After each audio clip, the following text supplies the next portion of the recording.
¿Qué tal, amigos? Muy buenas tardes. Pues bienvenidos a una emisión más de su programa Laboral en Serio.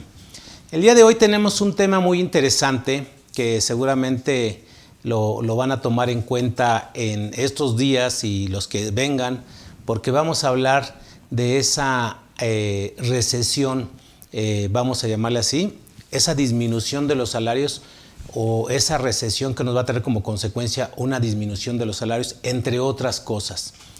La pregunta es, ¿qué es hoy? ¿Crisis, inflación o ya estamos en una recesión? Y eso es el problema que vamos a atravesar prácticamente todos, y la verdad es que es de mucha importancia que vean este programa, y sobre todo aquí tengo a dos grandes invitados, de los cuales no son especialistas financieros, aclaro y aclaramos, pero sí son especialistas en la materia laboral. Entonces la idea es saber cómo le vamos a dar esas soluciones, esas probables soluciones ante una situación a la que nos vamos a enfrentar prácticamente todas las empresas, todas las personas de manera económica. Y bien, pues aquí tenemos a nuestro primer invitado, Alejandro Aguilar. Bienvenido, Alejandro. Maestro, muchísimas gracias por la invitación y pues aquí listos para estar platicando un poquito acerca de ese tema que, dicho sea de paso, como bien advertías en un inicio, si bien no somos expertos en la parte financiera, sobre todo en la parte macroeconómica, sí es bien importante advertir algunas consecuencias naturales de cualquier proceso económico que vamos a vivir y que estamos viviendo ya inclusive en este momento, pero que a muy corto plazo vamos a estar viviendo. Son cuestiones que no se necesita o que no tendríamos que ver grandes elementos económicos, sino más bien lo que estamos sintiendo, lo que estamos percibiendo acá en el sector empresarial, que es muy evidente además y que creo que tiene que hacer de mucho análisis y de mucho poner atención por parte de los empresarios para que no los agarren como que con los dedos en la puerta, ¿no? Entonces, pues muchas gracias por la invitación y listos para platicar un ratito de este tema. Así es, y bueno, pues Carlos. Pues muchas gracias. Estamos aquí para poner nuestro granito de arena y, como bien dice mi buen amigo Alex, pues tenemos que poner de una manera muy importante la alerta, que la gente sepa lo que está por venir y sobre todo, ¿no?, que vea qué alternativas tiene y se vayan previniendo. Así es. Sí, pues son factores externos. Mira, la guerra de Ucrania, sí. O sea, es uno de los primeros factores que trajo como consecuencia esta situación, sí. En el alza de los precios, ¿no? La caída del petróleo. Entonces, no nos vamos a meter a esos temas porque son de especialistas. Así es. ¿No? Incluso pues vamos a especialistas en materia política, económica y todo eso. Así es. A final de cuentas, sí está de una u otra forma, como bien lo dijiste también, cuando vamos al súper, ya lo que estamos desembolsando ya no es lo mismo que antes. Así es. O sea, han subido muchísimo los precios. Claro. No podemos dar nosotros así ahorita alguna recomendación financiera, ¿no? Lo que sí les invitamos a todos nuestros amigos es que vean, vamos a través del internet, hay fuente importante, claro, ¿no? Está el Fondo Monetario Internacional, el Banco de México, en donde sí pueden ir viendo esta situación de cómo se va manteniendo la inflación, incluso, ¿no? Entonces, ahorita en un estándar andamos en el 8.2 de inflación y bueno, pues vamos, todos los países manejan diferentes inflaciones, ¿no? Sí, claro. Sin embargo, digamos, nuestra audiencia pues son contadores y de una u otra manera, pues yo creo que por ahí sí nos enseñaron finanzas cuando éramos estudiantes. Digo, yo la verdad, sí me gusta decirlo, nunca me gustaron las finanzas, nunca las entendí. Me gustó todo lo que es la parte del derecho laboral, civil, mercantil. Y pues me aboqué a ello, ¿no? Claro. Sabiendo que si no me gustaba y mi fortaleza era la parte de los contratos, bueno, pues dije, le entro a la parte laboral. Y es así como dices, bueno, ¿qué tanto o cómo prevenir en esta parte? Entonces, no sé si por ahí tú me pudieras explicar, o a nuestros amigos, ¿qué más o menos para ti sería esta situación de la recesión, ¿no? O sea, okay, ¿qué es la recesión? Pues mira, bien comentas en el hecho de que cada país tiene sus propios márgenes y sus propias análisis. Y también, para que hacerlo muy claro, también cuando hemos estado en posiciones como la que el día de hoy, según especialistas, estamos, también muchos gobernantes se encargan de desmentir o de tratar de que no se caiga en ese supuesto. Tan es el caso que, por ejemplo, hay un estándar internacional para poder entender el tema de una recesión. ¿Qué se entiende como una recesión? Pues es un decrecimiento en el Producto Interno Bruto, o sea, un crecimiento negativo en el Producto Interno Bruto durante 2 trimestres consecutivos. Eso es lo que el margen internacional nos da. Pero, por ejemplo, en Estados Unidos, que está viviendo ahorita también una crisis, derivado evidentemente del COVID, esto es bien importante para que todos entendamos que esto viene siendo la repercusión de esa pandemia que estuvimos sufriendo durante más de 2 años, que al día de hoy, pues bueno, todavía tiene ciertas secuelas, y una de esas secuelas es justamente esta situación, ¿no? Entonces, deberemos de entender como recesión eso, es el crecimiento, o mejor dicho, el decrecimiento del Producto Interno Bruto, durante 2 trimestres consecutivos. En ese momento, por lo menos en un estándar internacional que además se aplica para México, estaríamos en presencia de una recesión. Y esto es, en palabras como muy básicas o muy simples para las personas que nos siguen, es que se reduce mucho el consumo. Ya no hay personas que están consumiendo. ¿Por qué? Porque no alcanza. Y esto, si le adherimos el problema que tenemos de la inflación, que como bien señala está en el 8.2%, que debería ser más, pero ha habido acciones por parte del gobierno, como es el subsidio a las gasolinas, que ha permitido mantener ese tipo de inflación. Si no, estaríamos 10-12% sin problema alguno, ¿no? Entonces, esas son como las situaciones económicas que se están dando, y que por supuesto que va a tener consecuencias no solo al reducir el tema del consumo, pues obviamente también el tema de la producción. Pues ya no hay demanda, pues bueno, todo lo que está allá afuera ofertándose, pues también comienza a tener ciertas repercusiones, y obviamente las empresas productoras también comienzan a tener ciertas situaciones, que es lo que me parece el día de hoy deberíamos de estar platicando, ¿no? O sea, ¿qué vas a hacer cuando tu producto, tu almacén esté lleno de productos, o tenga servicios que nadie te está comprando, ¿no? Y esa es una situación que se vislumbra, según especialistas, a muy corto plazo, ¿no? Exacto. Sí. Entonces, y se habla de que es de 2 años. O sea, que digo, algunos especialistas, conservadores, dicen que esta recesión va a durar 2 años. Algunos otros, que están muy optimistas, hablan que va a durar 1 año. Entonces, la verdad es que, incluso la gobernadora del Banco de México, pues dice que incluso no va a haber recesión en México. Así es. Entonces, es increíble que en ese sentido, pues todavía a estas alturas, pues traten de mentir o traten de engañar a la gente. Claro. Cuando ya hay mucha gente que está pues ya prácticamente percibiendo y sintiéndolo, ¿no? Claro. Y que te digan que no hay recesión o que no hay desempleo, ¿no? Claro. Lo mismo que te digan, no, pues la tasa de desempleo ha disminuido. No, claro. Pues la verdad es que no es cierto. Incluso en España ya es el 9% del desempleo. Claro. O sea, imagínate, es altísimo. Y en México, pues yo me imagino que ya vamos para allá. O sea, tenemos a lo mejor un 4 o 5% de desempleo. Aquí tenemos varios puntos importantes que considerar, ¿no? ¿En qué está actualmente la gobernadora del Banco de México cimentando el decir que no va a haber una recesión económica en México? Lo que pasa es que si nos vamos o nos remitimos un poquito al paquete económico 2023, viene aprobado una parte muy importante de presupuesto para lo que es una de las famosas obras emblemáticas del gobierno federal. Y no me estoy refiriendo a la IFA, no me estoy refiriendo a Dos Bocas, no me estoy refiriendo a eso, sino que a uno de los proyectos que, si bien va a quedar para trabajar hasta 2029, perdón, el hecho es de que desde ahorita ya se está invirtiendo en ello. Y es el tren transoceánico del Istmo de Tehuantepec. De hecho, al ver todo lo que es la exposición de motivos que nos da en el área económica el paquete presupuestario de este año, precisamente lo que dicen, que está catalogado también como uno de los puntos de seguridad nacional para fines de poder operarlo.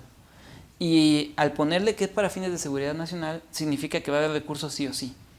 Inclusive acabamos de ver la aprobación por parte de los senadores de una reforma a lo que es el artículo 61 de la Ley de Instituciones de Crédito. Ojo, que todavía falta que los diputados digan sí. Sí, pero lo acaban de aprobar. ¿Sale? Pero de que está aprobado por una parte está bien. ¿Y esto por qué? Por cuestiones puristas. Recordemos que para fines legislativos, pues las 2 cámaras tienen que aprobar, ¿no? Y todavía tiene el presidente de la República que sancionar. Pero el objetivo precisamente de todo esto, o sea, recordemos que la economía se mueve con piezas de ajedrez. Entonces, si bien este tipo de situaciones que están contempladas dentro de lo que es el paquete económico del año de 2023, dirán, ay, pues ¿a poco nada más el puro Istmo de Tehuantepec va a aguantar a todo el país? El hecho es que no. pero lo que están previendo es que quedemos en balanza cero. Es decir, que no crezcamos, pero que tampoco disminuyamos respecto al año inmediato anterior. Claro. Es decir, que nos quedemos en cero, que nos quedemos en el mismo punto, ni para atrás ni para adelante. Que es ahí donde está diciendo la gobernadora del Banco de México que va por ese lado. Ahora, habría que ver para 2025 qué tan real lo pueden hacer esta situación, ¿no? Que yo creo que el tema también delicado ahí es, en ese mismo paquete económico, poder hacer el análisis de dónde va a obtener el ingreso. En dónde está el principal fuente de ingresos para el gobierno federal, de los impuestos. ¿De cuál impuesto específicamente? Del impuesto sobre la renta. El impuesto sobre la renta es donde viene un incremento importante en la recaudación. Se ha visto y a muchos pudo haber sorprendido el hecho de que no hubiera una reforma fiscal para este ejercicio 2023. La realidad es que es una reforma que no se necesita el día de hoy. Los elementos están dados, las facultades están otorgadas completamente para que la autoridad cumpla eso y más de recaudación. El problema va a estar, creo, desde mi punto de vista y aterrizando en el tema que estamos platicando el día de hoy, en el hecho de que si bien te estamos atendiendo a una recaudación importante, ¿qué va a pasar si entonces estamos a un proceso de recesión? Porque ahí sí, lo que estamos viendo es que no hay consumo, entonces no hay ingresos, no hay flujo en el mercado. ¿Y de dónde vas a cobrar? Si lo que grava el impuesto de la renta pues es el ingreso, no es ese flujo justamente de lo que estamos hablando. Y entonces ahí pues vamos a tener un problema bastante importante porque pues ni el gobierno va a tener recursos para poder invertir en toda esa situación y seguramente va a apretar mucho más al sector económico. Pero es que también yo creo que también hay un punto importante que tenemos que comentarle a nuestros amigos, ¿no? Que a veces la falta de circulante, la falta de flujo en el mercado, a veces no es también, no es un vector con el que podamos nosotros medir que no estamos creciendo. A veces también es una forma de controlar la inflación. Así es. Y recordemos y lo dijiste muy bien, Alex, tenemos una presión inflacionaria interna y externa bastante fuerte. Y pues obviamente de alguna manera pues tenemos que se tiene que mantener en el país la economía, entre comillas, en niveles razonables, ya no digamos óptimos, pero digamos niveles razonables, porque al final del día si vemos la inflación, a nivel Latinoamérica, la inflación de México es la más baja. Claro. A nivel Latinoamérica es la más baja. Pero está manipulada, vamos. Pues por el subsidio de las gasolinas. Es el mismo índice nacional de precio al consumidor, no es real. Entonces, sí tenemos... yo cuando escucho las noticias, escucho esta reforma del artículo 61. Sí, claro. De la Ley General de ¿cómo se llama? La Ley de Instituciones de Crédito. De títulos de crédito. ¿Cómo se llama? Ley de Instituciones de Crédito. Ley de Instituciones de Crédito, ¿no? Así es. Y es increíble porque si dicen que el gobierno federal tiene recursos, ¿cómo es posible que va a ir a buscar más recursos a través de esta cancelación de cuentas, ¿no? Lo que pasa es que, fíjense que, no es nuestro tema central, pero sí es importante para nuestro tema que estamos tocando, ¿no? Sí. Lo que pasa es que recordemos qué es lo que persiste hasta el día de hoy. O sea, ese artículo 61 que está vigente al día de hoy, porque no es un artículo nuevo, es un artículo que ya existe, lo que dice es que cuando una cuenta bancaria permanece sin movimientos, entendiéndose porque permanece sin movimientos, que no obtenga vendimientos o que no haya salidas de efectivo por retiro del usuario, y digo claramente retiro del usuario porque, por ejemplo, el banco sí puede estar cobrando comisiones, pero eso no lo reporta o no se considera un movimiento. Tiene que ser que aunque sea tú hayas ido al cajero y sacar 100 pesos, por poner un ejemplo, ¿no? Eso ya es un movimiento. Entonces, lo que está hasta el día de hoy es de que si en 3 años no se mueve, la cuenta y ahorita ya lo manejaron a 6 años, ¿eh? Ya lo subieron a 6 años. Pero como está ahorita, si en 3 años no se mueve, la cuenta entra en un proceso de empezar a ver si la persona, el banco tiene que investigar si la persona todavía vive, si todavía existe. Y ese lapso de investigación dura 3 años. ¿Para qué? Para llegar a los 6. Y si no pasa a los 6, entonces el banco lo absorbe. Entonces lo que está haciendo el gobierno federal sería un golpe artero, entre comillas. Quiere aprovechar esos recursos para la seguridad pública. Dice, no, pues yo los necesito para este destino. Entonces, quiere cubrir las nóminas, quiere garantizar esa parte, ¿no? Las nóminas, pero lo que les decía, de parte del tren interoceánico, como les digo, que se puso como de seguridad nacional, también para ahí van esos recursos. Y es un tema importante porque obviamente hay mucha gente, yo creo que a ti, Telésforo, a ti, Alex, a mí, pues varios de mis clientes me hablaron, o sea, cuando escucharon eso en las noticias me hablaron alarmados, unos en el preciso momento y otros después, ¿no? Oye, Carlos, es que yo tengo una inversión de $1 millón y ahí está, y ¿entonces me la van a quitar? No, a ver, tranquilo, a ver, tu dinero está invertido, sí, a ver, ¿cómo está invertido? No, pues ¿sabes qué? Es que si sube, está 6 meses, regresa a mi cuenta y al otro día se vuelve a invertir. Digo, tiene movimientos, no tienes de qué preocuparte. Pero bueno, ese es un tema de otro costal, es otro ¿no? tema, sí, es un tema financiero. Pero sí es importante tomar en cuenta que este tipo de situaciones, de ahí es donde van a salir esos recursos, que no necesariamente significa que vaya a haber una actividad económica motora del movimiento, ¿no? Claro. Sí, entonces a final de cuentas ya ir aterrizando todo esto al tema que hoy propusimos es en las empresas de una u otra manera ya tuvimos una experiencia con esto del COVID, ¿no? En donde pues algunos redujeron la jornada laboral, algunos mandaron a descansar a los trabajadores, o sea, no supieron cómo manejarlo, ¿no?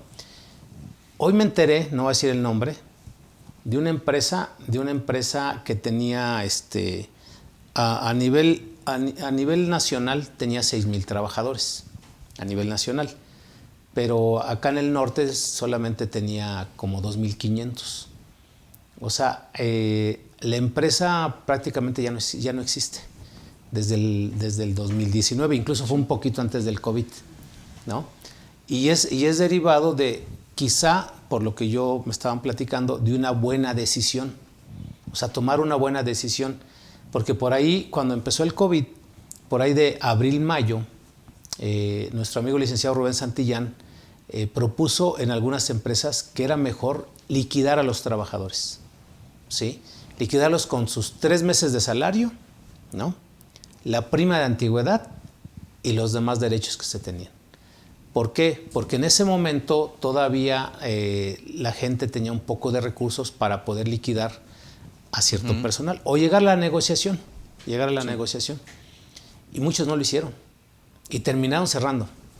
Así es. Y terminaron con mucha deuda.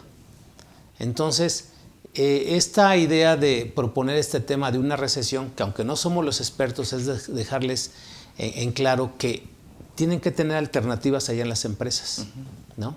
Y las alternativas están marcadas en la Ley Federal del Trabajo y en la Ley del Seguro Social, ¿no? Entonces, esas alternativas, no sé, Alejandro, tú en tu experiencia, ¿qué hicieron? Digo, tomando un poquito como antecedente, ¿qué hicieron o cómo viste en algunas empresas esto del COVID? ¿Cómo lo manejaron? Pues mira, coincido en el tema de que a muchos los agarró desprevenido, no sabían qué hacer, no sabían para dónde moverse y muchos empezaron a tomar algunas acciones que inclusive, pues bueno, eran contrarias a la norma, ¿no? Es bien importante señalar y es creo bien sabido por todos el hecho de que las condiciones generales de trabajo no se pueden variar así nada más porque sí. Es decir, si tú estás contratado por una jornada, por un salario en un lugar de trabajo, etcétera, un centro de trabajo, pues no lo puedes variar así nada más, sino tiene que existir un convenio que además esté ratificado ante la autoridad para que lo pudieran hacer.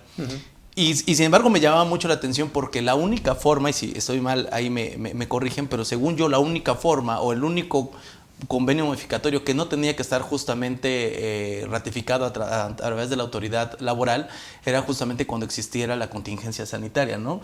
Que desafortunadamente el gobierno de manera muy hábil pues no la decretó como tal una contingencia sanitaria, sino una emergencia sanitaria. Y con eso cuarto, pues prácticamente la posibilidad de que se pudiera apegar a esa fracción sexta de la Ley Federal del Trabajo, es el 246, 247, si no mal recuerdo, para poder hacer esa suspensión provisional de condiciones generales de trabajo, ese condicionamiento. Entonces, ¿qué es lo que pasó? Lo que normalmente vimos allá afuera es que pues prácticamente se le echaban a la Viva México, ¿no? Comenzaban a, bueno, ahora te vas a mitad del salario. Espérate, pero ¿en dónde lo acordaste o quién lo hizo? Pues prácticamente nadie lo hacía, ¿no? Prácticamente, es más, ni siquiera había autoridad laboral presente para poderlo llevar a cabo. Entonces se comenzaron a caer en muchas situaciones de ese tipo, en muchas incongruencias, en muchas ilegalidades que terminaron siendo contingencias laborales al final de cuentas, ¿no? Para las empresas. Al día de hoy esta charla justamente está advirtiendo un poquito qué va a pasar hacia allá. Entonces habrá que establecer algunos mecanismos de reacción de manera propositiva, de manera precontingencia, digámosle, para poder entrar a un proceso legal, porque digo, en términos generales se entendería que no se pueden variar las condiciones generales del trabajo, pero sí existen en la Ley Federal del Trabajo elementos para poderlas variar o procedimientos para poderlas variar. Y es importante que el día de hoy, porque los vamos a platicar, pues el empresario tome nota, porque si enfrentamos una situación de esas, pues bueno, que también pueda hacerlo y pueda reaccionar de manera adecuada. Ya nos pasó en la contingencia donde no había una planeación, donde prácticamente a todos agarró desprevenido y cada quien comenzó a hacer lo que mejor les parecía. Y al día de hoy tenemos contingencias laborales por esa situación, ¿no? Sí. Fíjate que hablaste de unas palabras clave y que hay el fundamento, ¿no? O sea, todo esto que vamos a platicar tiene un fundamento porque estás tocando el tema de las condiciones de trabajo, ¿sí? En la Ley Federal del Trabajo que tenemos, comprende, bueno, pues sus 1010 artículos, ¿no? Tiene sus 16 títulos. Digo, yo lo comento porque pues he dado tantos diplomados que me sé la estructura de la ley, ¿no? Sí. Hablar de 1010 artículos, de 16 títulos, ¿no? Y dentro de esos títulos hay uno que es el título tercero. El título tercero abarca del artículo 56 al 131, ¿no? Que justamente ese título tercero, todos nuestros amigos pueden abrir su Ley Federal del Trabajo y checar que ahí, en ese título tercero, dice de las condiciones individuales de trabajo, ¿sí? Esas condiciones de trabajo, pues prácticamente estamos hablando, porque también es importante que sepas que las condiciones de trabajo siempre deben ir plasmadas en un contrato individual, ¿no? O en un contrato colectivo. Entonces, al hablar de esas condiciones, que son esa normatividad que debe aplicar, que lleva derechos y obligaciones, esas condiciones podemos hablar de la jornada laboral. Fíjate, o sea, si los vamos llevando de la mano, tú dijiste algo bien importante, las condiciones de trabajo se pueden llegar a modificar. Sí. Y sí, la ley lo permite, pero hay que respetar el procedimiento y hay que ver si somos sujetos de esa autorización por parte de la autoridad laboral, ¿no? Claro, cuando hay un convenio entre patrón y trabajador, en donde esas prestaciones o esas condiciones de trabajo no contrarían a la ley, no hay ningún problema. Puedes hacer las que tú quieras, ¿no?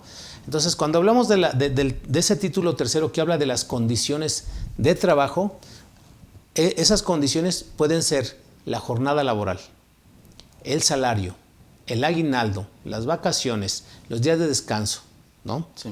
El reparto de utilidades, las normas protectoras al salario. O sea, tiene a su vez ese título tercero los capítulos que son importantes que tienen que ver con las condiciones de trabajo.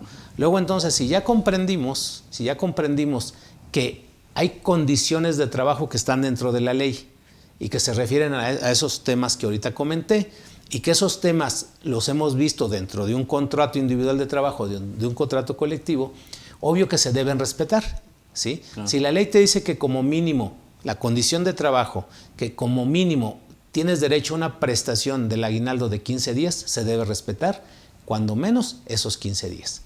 Pero eso no quiere decir que no lo puedas modificar. Así es. A 30, a 44, a los días que tú quieras. O sea, sí se pueden modificar, ¿no?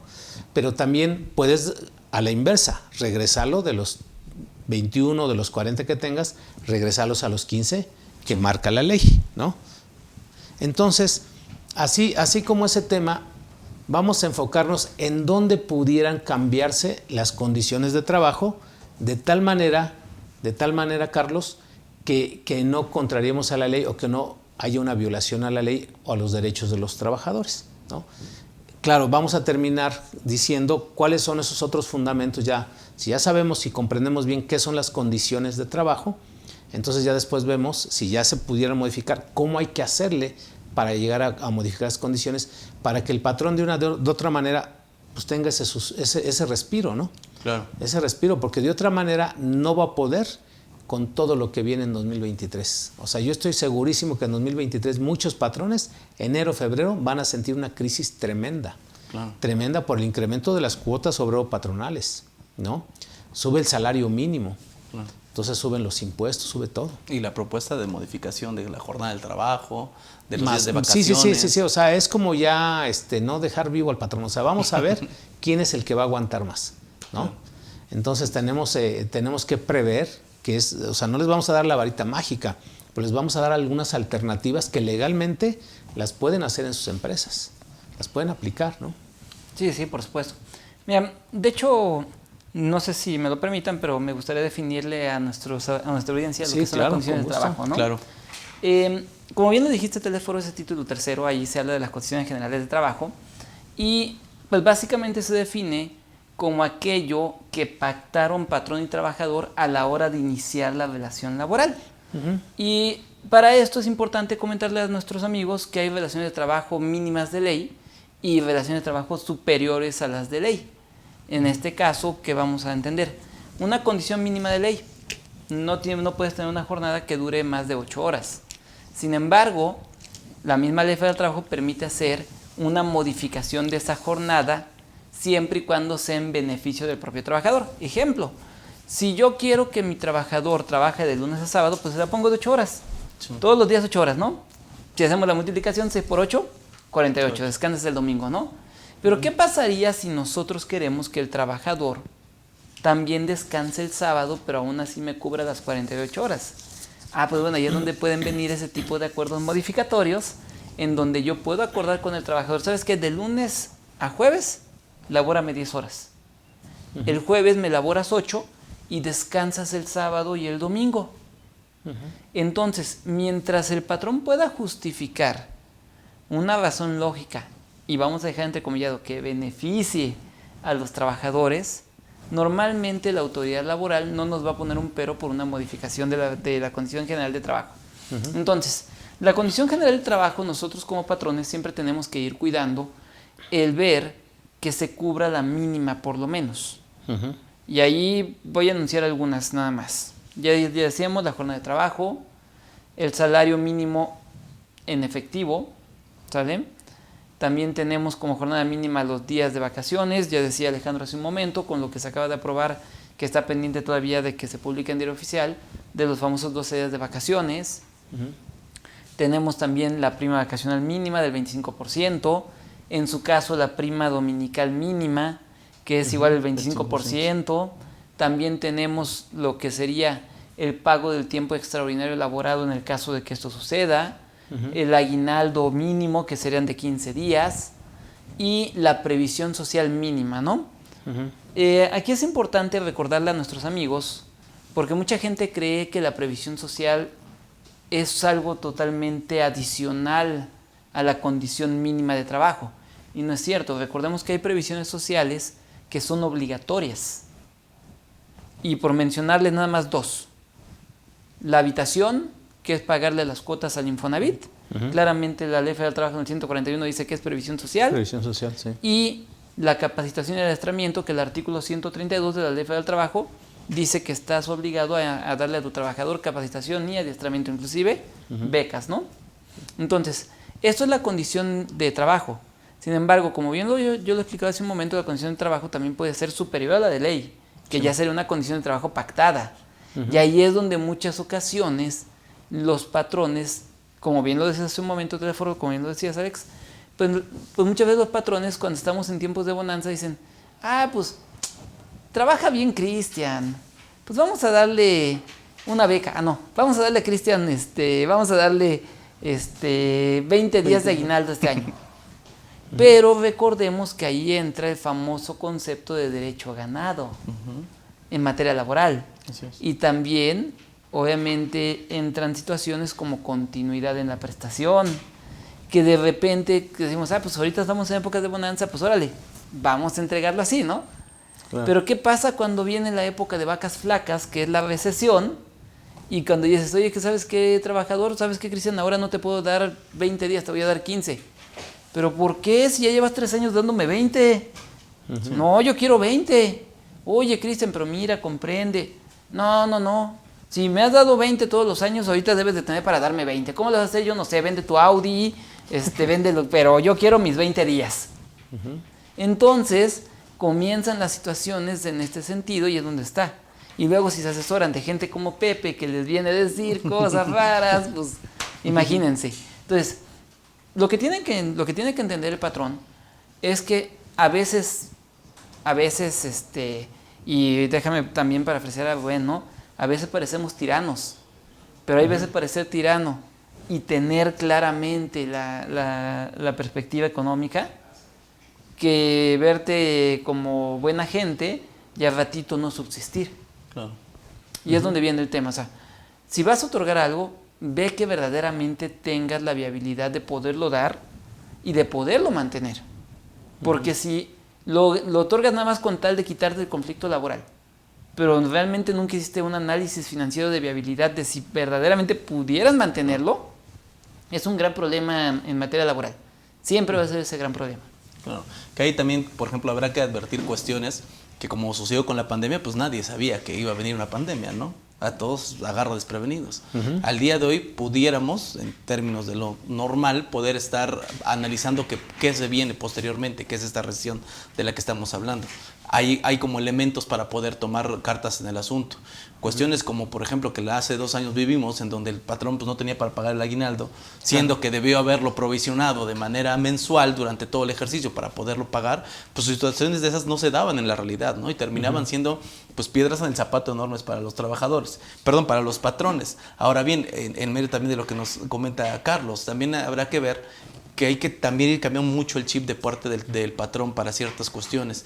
No estamos acostumbrados a una relación de trabajo donde son prácticamente cuestiones impositivas las que hace el patrón. Nunca hay un ejercicio de conveniencia con el trabajador. Siempre se va hacia el otro lado. Entonces eso también ha generado muchísima desconfianza por parte de los trabajadores. Situaciones como la que el día de hoy podría estarse presentando con una recesión tiene que ver y tiene que participar sin lugar a duda en conveniencia de las dos partes.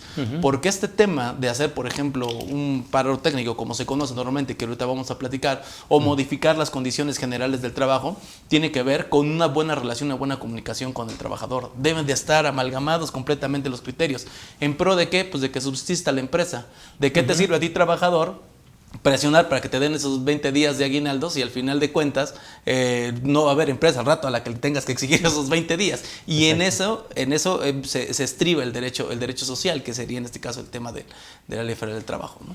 No, pues simplemente recordemos aquella película de Full Monty, ¿no? Eso lo que dice Alejandro fue lo que pasó. En esa película se trata precisamente de eso, de una empresa donde los obreros empiezan a exigirle a la empresa cierto pago de ciertas cuestiones, y la empresa, por cumplir, paga pero quiebra. Y al ratito nadie tenía trabajo. Y entonces ya no, ni empresa ni trabajo, y toda una población entró en una crisis. Y eso nos puede pasar aquí. Fue lo que sucedió en esta empresa que les digo de 2.500 trabajadores, de haberla cerrado y tener la capacidad para liquidar a los trabajadores, que era lo mejor. Porque de otra manera, o sea, ¿cuál fue el problema ahí? Que las prestaciones, tenían un sindicato que pues peleó mucho todas las prestaciones, y era tan alto el costo laboral que la empresa llegó el momento que dijo, mira, yo ya no puedo, prefiero con los recursos que tengo. Ellos aplicaban la norma al 100%, entonces aplicaban el D3, ¿no? El de las obligaciones laborales. Sí. Entonces tenían los recursos suficientes para decir, prefiero ya cerrar mi empresa, liquidar a los trabajadores y cerrar la empresa, que estar sufriendo por estar viendo cómo le va a hacer para vender más, porque el próximo año voy a necesitar más recursos para poderles pagar más prestaciones a los trabajadores, entre ellos su antigüedad. Sí, claro. ¿No? Entonces, por eso digo, a veces las decisiones financieras son importantes. En toda empresa, hoy lo más importante es lo financiero, no lo fiscal, no es lo contable, no son las nóminas, es lo financiero. Y ahí es donde está prácticamente el desconocimiento total, ¿no? Porque mira, esto del COVID, ¿no? Cuando se anunció en 2019, noviembre, a finales, algunos analistas financieros sí dijeron, eso nos va a impactar a nivel mundial en la economía. Y hay quien dice, ay, están locos, ¿cómo nos va a afectar una pequeña enfermedad, un virus? ¿No? Y ahí están, casi ya vamos para 3 años. Sí. Entonces esos analistas financieros, de los cuales yo por ahí conozco algunos, sí tenían razón. Sí, claro. Porque ellos saben cómo se mueve. pero a veces no les creen. Claro. O sea, como que ellos por su parte también son un poquito herméticos, con todo respeto, porque dicen, híjole, si me equivoco, ¿qué va a decir la gente? ¿no? Sí, claro. Pero así como ellos se atrevieron a decir, esto va a tambalear al mundo, Claro. y dicho y hecho lo tambaleó, Sí. ¿sí? Y yo creo que hablando abiertamente, nuestros amigos que nos ven y nosotros mismos, creo que nos ha costado más trabajo estar cambiando de traje cada rato, ¿no? De estar comprando, de estarnos, o sea, nos hemos abstenido de muchas cosas, de viajar. Así es. O sea, digo, por una parte la delincuencia organizada y todo lo que hay, ¿no? Los altos costos, pero eso es lo que nos está pegando, ¿no? Claro. La disminución de clientes, a ti te afectó seguramente, Sí. a mí también. Sí, claro. ¿No? Disminución de clientes. Entonces, eso fue derivado del COVID, ¿cierto o no? Claro. Y si nosotros, desde que ya sabíamos que venía como expertos, vamos, nos hubiéramos preparado, ¿sí? Ahora bien, venía el COVID y no hicimos nada. Simplemente, pues vamos a ver cómo se comporta esto, cómo se mueve, sin estudiar, sin prepararnos. A nadie nos importaron las finanzas, ¿sí? Y hoy estamos parados en octubre de 2022 y no estamos viendo 2023 financieramente, ¿sí? Claro. Ese es el problema, y por eso yo traté de hacer el otro día un programa, decir, aumentan las cuotas del Seguro Social, porque también les va a repercutir. Totalmente. Hoy, sin ser expertos, lo quise hacer como un ejercicio. ¿Cómo estamos preparados nosotros y cómo están preparados allá afuera? Claro. Y nos damos cuenta de que no tenemos ese estudio, ¿no? O ese interés por estudiar las finanzas, claro, cada uno de nosotros. ¿Para qué? Para prepararnos. ¿Por qué? Porque sí, la situación económica pues va a venir a afectar totalmente a las empresas. Claro, y la verdad es que, como decía yo en un inicio, tampoco es que se requiera como que conocer a profundidad todos los temas, ni que todos los empresarios se vuelvan especialistas en el tema, pero sí hay como elementos muy básicos. Por ejemplo, entender que la economía es cíclica, al final de cuentas, siempre va a existir picos hacia abajo y picos hacia arriba y hacia abajo, siempre los han existido. Y pues el día de hoy nos va a tocar una aceleración también por parte de cómo enfrentamos nosotros la pandemia, ¿no? Cuando se dio el tema de la pandemia, por ejemplo, en Estados Unidos, que es el principal factor por el cual ahora pues, nosotros podemos estar enfrentando una recesión, pues empezó a soltar dinero para reactivar la economía. Entonces, desde mi punto de vista, acelera ese ciclo que invariablemente va a venir hacia abajo. Y pues bueno, ahora estamos a la puerta de esta recesión, ¿no? Uh-huh. ¿Por qué? Porque hay muchísima producción que se quiso incentivar para recuperar empleos, para recuperar economía. Y al día de hoy, a lo mejor hay una producción que ya rebasó a las necesidades que se tienen actualmente en el mercado, y eso va a provocar justamente el tema de la recesión, ¿no? Ahora vamos viceversa, ahora el empresario que contrató para producir y reactivar la economía, pues ahora lo tiene que detener, meterle freno de mano, porque si no al rato es inventario que se le va a quedar obsoleto ahí. Uh-huh. No, y es que aquí yo creo que hubo un tema muy importante que al final del día, por desgracia, así es la idiosincrasia de muchos mexicanos, ¿no? ¿Qué fue lo que dijeron?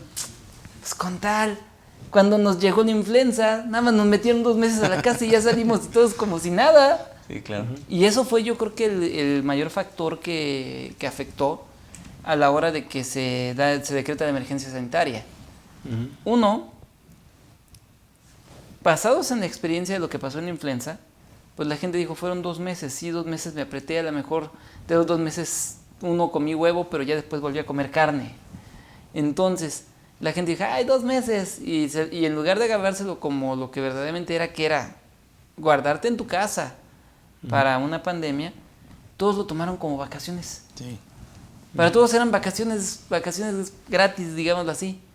Eran vacaciones gratis, pero cuando empezaron a ver qué pasó 1 mes, 2 meses, 6 meses, 1 año, año y medio, que el de allá enfrente ya se murió, el de acá ya se quedó sin trabajo, mi empresa ya se va. Entonces la gente fue cuando verdaderamente se comenzó a preocupar. Uh-huh. Porque como bien lo dijiste, no teléfono, tú también lo dijiste ahorita, Alex. Uno, aunque los factores lo tenemos, hay un dicho popular que dice que no hay mayor ciego que el que no quiere ver, ni mayor sordo que el que no quiere escuchar. Entonces muchos empresarios, si bien tuvieron los elementos a la mano, no le hicieron caso. Ay, al ratito se compone, va a pasar como con influenza y vamos a salir. Pero la herramienta importante era la parte de las finanzas, lo financiero. Sí, claro, tienen buenos proyectos. Y ahí es donde los empresarios no le dan esa importancia. Están más preocupados por otras cosas que por la parte de la situación financiera. Yo creo que están más preocupados por su seguridad y su patrimonio a nivel de riesgo. Porque también entendamos que o habrá que poner sobre la balanza el hecho de cómo la autoridad, en el caso fiscal, por ejemplo, cómo ha estado actuando, ¿no? O sea, son verdaderamente condiciones agresivas las que se tienen actualmente de fiscalización y pues el patrón o el empresario tiene cierto temor ante esa situación. Al día de hoy no hay una cultura fiscal, pero sí hay un miedo fiscal para poder dar cumplimiento a tus obligaciones. Sí. Y eso obviamente ha repercutido, pues a lo mejor en cierta medida correctamente, a hacer una mayor contribución, y es lo que hemos visto en las estadísticas que ha reportado el SAT, una recaudación impresionante, ¿no? No por una cultura fiscal, más bien por un temor fundado a que pierda mi patrimonio por un incumplimiento.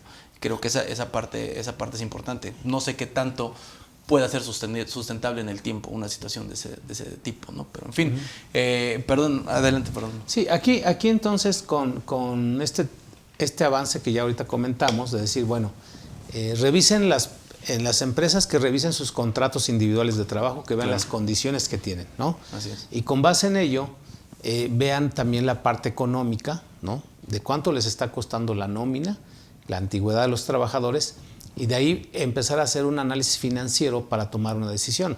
O sea, fíjate, es por lo que debemos tomar en cuenta todas las empresas ahorita un análisis financiero, ¿no? Deben ahora sí que contratar a los especialistas en ese tema. No van a tener otra opción, ¿eh? Y la verdad, digo, espero no equivocarme, que normalmente, no sé, como que se me da eso de apostarle y decir, va a pasar, ¿sí? Empresa que no contrate a un especialista financiero, va a estar perdido. Sí, porque va a estar así a ciegas como lo hizo con el COVID, ¿no? Sí. Pues a ver, vamos pagando esto, vamos reestructurando, algo así. La mayoría terminaron cerrando, ¿no? Y hoy algunas, pues empezó como a reactivarse la situación de los trabajadores, pero a medio salario. Sí. No sé si notaron eso, ¿no? Sí, también así es. Ya no era ganar lo mismo. Entonces ahorita es así como que, pues, ¿qué vamos a hacer? Yo tengo, ejemplo, puedo decir, yo tengo 20 empleados o tengo 50 empleados, ¿qué voy a hacer? O sea, yo te pregunté, Alejandro, oye, ¿qué voy a hacer para esto que me estás comentando, claro, de la recesión laboralmente? Sí. ¿Tú qué le dirías? Yo creo que, a ver, un elemento esencial, y ahorita lo vamos a pedir con la Ley Federal del Trabajo, pero un elemento esencial es poder conocer perfectamente la empresa y tener los elementos financieros de la empresa. Ahí está el tema que hemos comentado. Tener los elementos financieros para poder demostrar ante una autoridad el hecho de que mis condiciones económicas han cambiado. El propio artículo 57 de la Ley Federal de Trabajo lo señala, ¿no? Tanto el trabajador como el patrón tienen la opción de acercarse a la autoridad laboral y señalar que las condiciones económicas han cambiado y que por lo tanto desean variar las condiciones generales de trabajo. Eso se establece de esa forma. Pero si yo quiero acercarme con una autoridad en donde no tengo una contabilidad bien realizada o donde no reconozco a lo mejor elementos básicos de mi contabilidad, pues mejor va a ser difícil poderlo enfrentar. Y atendiendo al hecho de que no caigamos precisamente en un tema de recesión, inclusive de manera individual en mi economía, puedo estar sujeto a unas condiciones económicas completamente diferentes a las que me favorecían hace un año o hace 2 años. Si yo tengo elementos para demostrar que mi economía ha cambiado y que no es sostenible las condiciones de trabajo que tengo ahorita con el trabajador, las puedo negociar al interior con el trabajador en este buen ambiente que estábamos señalando en un momento, y de ahí llevarlos ante una autoridad para que surta todos sus efectos. ¿Es viable? Sí, se puede realizar, ¿no? Es el camino, o sea, ya una vez que conoces tu empresa, que conoces el costo laboral, ¿no? Que conoces tu margen de utilidad y que dices, bueno, ya mi margen de utilidad pues prácticamente ya está a tablas, o a lo mejor ya voy a empezar a generar pérdidas. En ese momento dices, no, vamos a ver este camino que es el que estamos hablando, de esas modificaciones a las condiciones generales de trabajo, ¿no? Así es. Y cómo, pues ya sustentándolo legalmente, está lo que es el famoso paro técnico. Y el paro técnico, pues empezamos ahí con el artículo 427, que nos dice qué se define. ¿Cuál es el fin de esta suspensión temporal, ¿no? Así es. es una suspensión temporal, ¿no? Sí. Artículo 427 de la Ley Federal del Trabajo, en donde te hablan de que sí se puede llevar a cabo una suspensión temporal, ¿sí? Que en un dado momento llegue a afectar a toda la empresa o a parte de la empresa o a algunas personas nada más, ¿sí? Entonces, sucursales, a lo mejor una sucursal la vas a tener que cerrar, Sí. ¿no? Tienes la matriz y 20 sucursales, y a lo mejor 5 sucursales tienes que cerrar. Entonces, ¿eso te lo permite la Ley Federal del Trabajo? Sí. Pues dicen, es una suspensión temporal en donde se van a disminuir, se van a modificar, ¿sí?, las condiciones de trabajo, mientras no contraríen prácticamente. Y ahí digo, es donde tienes que ser muy experto para decir, no las vamos a contrariar. Ejemplo, para poner casos reales, ¿no? Vamos a pensar que yo contrato a un trabajador que le estoy pagando 20,000 pesos y que ya su salario ya no me va a alcanzar, ¿no? Y le digo, oye, ya no vas a ganar, ya no te puedo pagar los 20,000, pero te puedo pagar 15,000, ¿sí? Entonces, te voy a proponer 2 alternativas. Que trabajes menos horas, porque si te voy a pagar menos salario, te voy a pagar menos horas. Claro. Vas a trabajar menos horas, perdón. O que trabajes menos días. Ejemplo, si ahorita tu jornada es de 6 días laborables, entonces a lo mejor trabájame 5 o trabájame 4. Esa es mi propuesta, y ahí es donde decías tú, Alejandro, pues hay que negociar, hay que tener el feeling, y digo, viendo, o sea, más bien manifestando esa confianza, transparencia y todo con el trabajador. Si el trabajador te dice, estoy de acuerdo, ¿sí?, no hay ni siquiera la necesidad de ir ante un juez, ¿sí? Porque antes eran las juntas locales, las juntas federales. Sí. No hay esa necesidad mientras haya un convenio entre patrón y trabajador. Y él aceptándolo, pues en automático ya tenemos ahí una posible solución, ¿no? Sí, sería un primer punto para poderlo hacer. Que sin embargo, por ejemplo, ahí en el tema de que intervenga una autoridad en ese tipo de convenios, pues es lo adecuado, ¿no? Sí, para poder tener esa tranquilidad, porque al rato el trabajador en ese principio de no renuncia a derechos en materia laboral, pues sería un tema también complicado, una bomba de tiempo probablemente. Entonces sí, la recomendación, no sé, maestro Carlos, si está de acuerdo, pero tendría que ser ante una autoridad. Aquí nada más lo único que tenemos que cuidar es ir viendo las proporciones, ¿no? El paro técnico, los medios tiempos, que puede ser otra salida también, ¿no? Pueden ser el paro técnico en los medios tiempos. Nada más lo único que tenemos que ir cuidando precisamente para este tema que acabas de decir, no renuncia a derechos, sí, pero también ir tomando en consideración el respeto también de ciertos derechos. ¿Por qué? Ahorita Teléfono puso un ejemplo muy alto, porque Teléfono es fifí, pero para acá, para el pueblo, así para Pepe, Cristian, Jonathan, un servidor, pues, que ganamos 6,000 pesos al mes, pues no, o sea, si nos bajan, a la mitad, pues como que ya no lo hicimos, ¿no? Entonces, nada más tenemos que recordar, a ver, una norma protectora del salario que vamos a encontrar precisamente dentro de ese mismo título tercero, es precisamente que lo mínimo que puede recibir en efectivo un trabajador es el salario mínimo general, y arriba de eso puede recibir cualquier otra cantidad extra, ya sea en especie, ya sea en servicio, inclusive hasta en dinero, pero siempre y cuando ya se trate de condiciones adicionales. Sí. Entonces, algo que siempre va a ser muy sencillo negociar para este tipo de situaciones y en su caso para llegar a los paros técnicos, es precisamente estas condiciones adicionales, que son las primeras que un empresario tiene que comenzar a ver para empezar a decir, a ver, estamos entrando en crisis, ¿qué hago? No, pues fíjate que los trabajadores tienen vales de despensa, tienen vales de gasolina, tienen pago de gimnasio, sí, y aparte les damos los alimentos del comedor. Bueno, antes de tomar una decisión, lo primero que tenemos que ver es no violar un derecho humano del trabajador, ¿sale? Ya sé que van a decir, como siempre, Carlos, ya vas a empezar con tu cantaleta de los derechos humanos de los trabajadores, pero bueno, recuerden que ¿cuál es el primero que no debemos de violar? Los alimentos. O sea, puedes quitar, si vas a quitar la despensa, deja el comedor. Si vas a quitar el comedor, deja la despensa. Ya que recordemos que con base en la ley de ayuda alimentaria, son las dos formas o las dos vías en las que puedes entregar alimentos. Entonces el alimento es un derecho humano que está totalmente tutelado en la Constitución y que pues obviamente tenemos nosotros que considerarlo.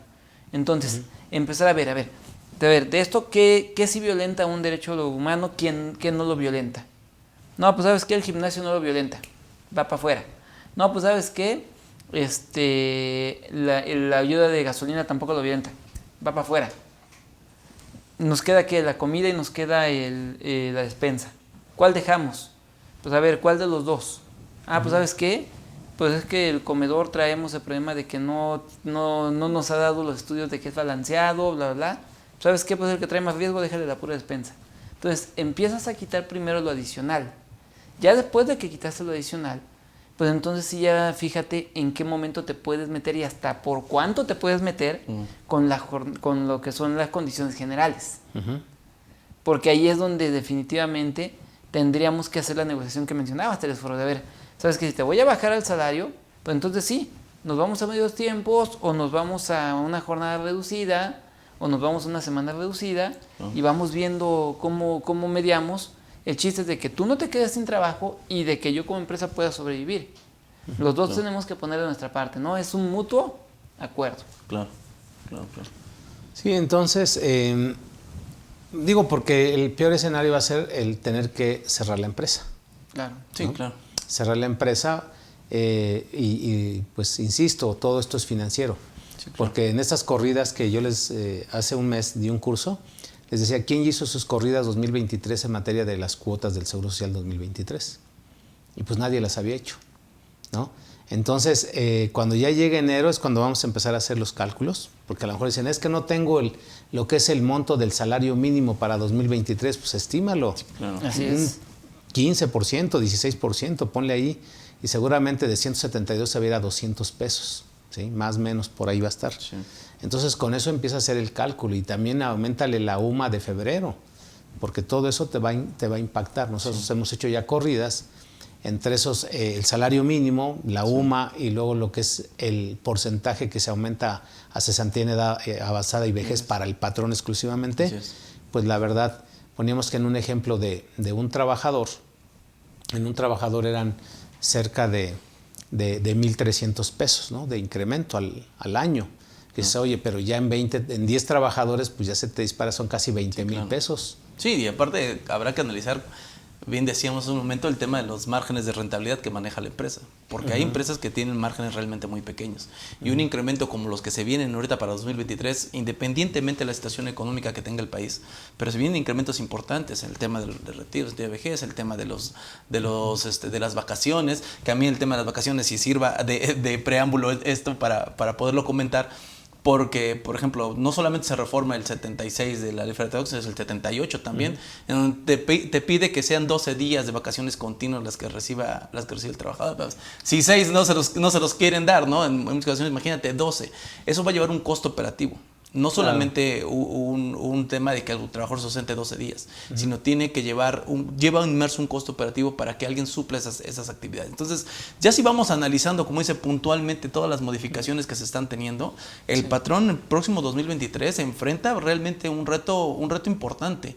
Y si hablamos de empresas que manejan márgenes de utilidades muy pequeños, híjole, creo que tendrían también que estar poniendo sobre la balanza el hecho de sus precios y de otras muchas cuestiones que tendrían que analizar para poder hacer frente a esta situación, ¿no? Que si le agregas el tema de la económico nacional o mundial, pues bueno, es más complicado. Así es, que yo en lo particular el tema de las vacaciones he estado estudiando algunas empresas y la mayoría tiene de 4 años para arriba de antigüedad, salvo ahora las nuevas del outsourcing, que son los que estaban en outsourcing y que los metieron como nuevos, pero si te das cuenta en algunos hubo sustitución patronal y a final de cuentas son trabajadores que ya tienen años.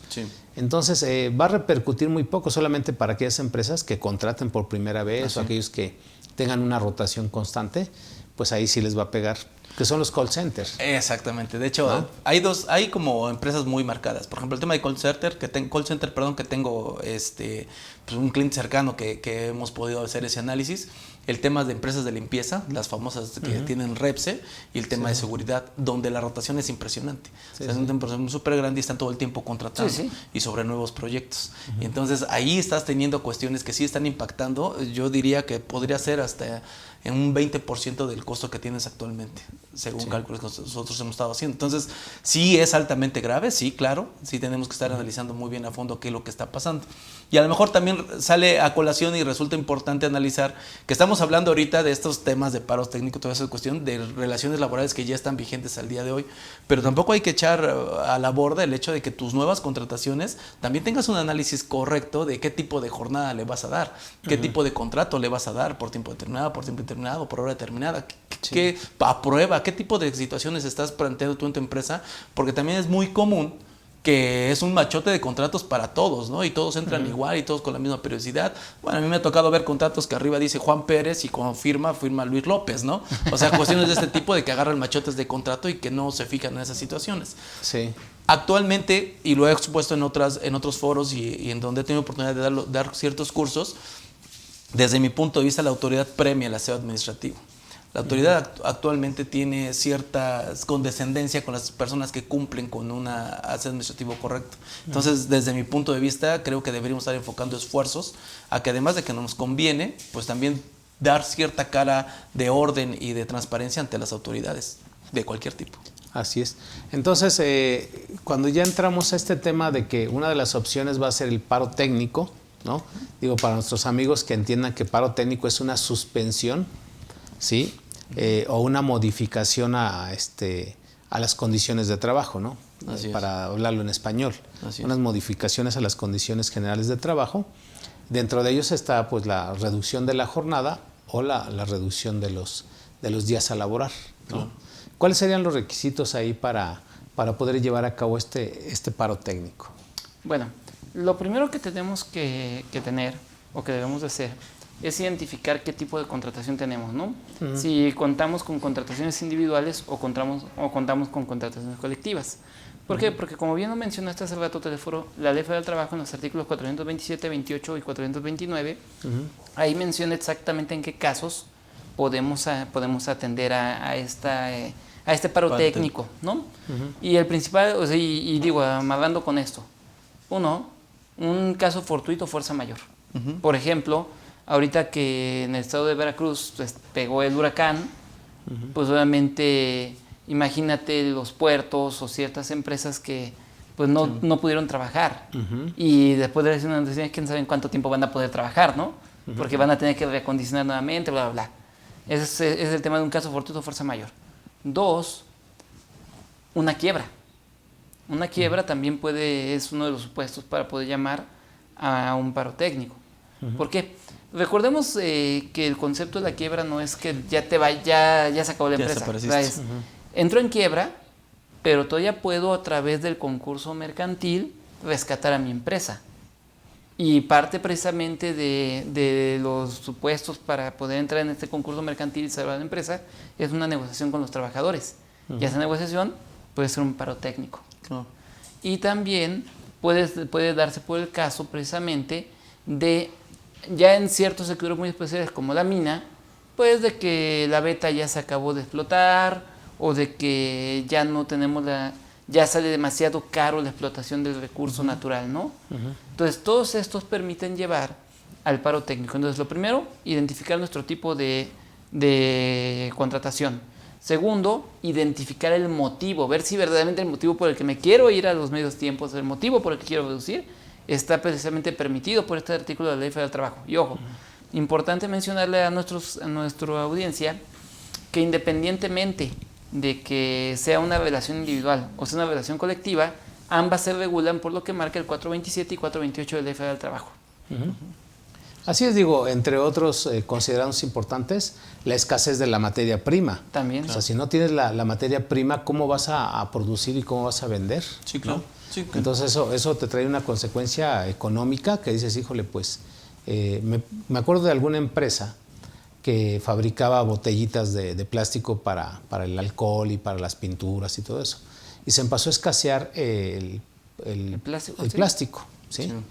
Entonces, ya ves que es polietileno y no sé qué tanto. Polietileno. Se empezó a escasear y ellos ya no podían producir y tenían una plantilla de 80 trabajadores. Sí, claro. Y luego cuando empezó a ver, era en dólar y el dólar empezó a subir. Entonces les pegaba mucho y tuvieron que empezar a recortar personal. Sí, claro. ¿No? O sea, era su única solución para ellos. Y tomaron una decisión porque pues, la gente que tenía mayor antigüedad, pues ahí casualmente fue a la que le ofrecieron pues liquidarle, ¿no? Para que ya estaban cerca de su pensión. O sea, vieron alternativas de que no les repercutiera. Porque tú sabes que en un paro técnico tienes que ahora sí que respetar los derechos de antigüedad. Así es. Y a los que menos debes afectar son a los que tienen más antiguos, años, a los más es. antiguos, ¿no? Entonces, la disminución de tus ventas también es otra de las consecuencias que te pueden generar un paro técnico. También, ¿no? sí. Entonces, sabiendo considerando que hay esas alternativas, bueno, también hay que cumplir con la parte que comentabas, Alejandro, decir, bueno, vamos a pensar que ahorita esta situación que se está dando, ya en pocas palabras, en las empresas, de que ya casi no hay venta, ¿sí? Nuestros costos son muy altos, ya tenemos pocos ingresos. ¿Qué es lo que hay que hacer? Bueno, pues entonces en ese momento presentar ya hacer la convocatoria pues para hablar con los representantes de los trabajadores, que yo creo que hay que empezar por ahí, ¿no? Sí. Esa convocatoria para decir, oye, pues estamos ante una situación ya complicada, viene lo más difícil, ¿sí? Claro. Porque ahorita la verdad, pues estamos hablando de octubre, pero viene lo más difícil a partir de diciembre y enero, ¿sí? Incluso muchos trabajadores ya sabemos que su aguinaldo ya lo tienen comprometido, ¿no? Con las tarjetas de crédito, con préstamos personales, ya lo tienen comprometido. O sea, no sé si a ti te ha tocado ver en las nóminas los descuentos por préstamos personales. Pensé que me decían, no sé, tú ya tenemos comprometido tu aguinaldo. Sí, también ya. Yo creo que sí, ¿no?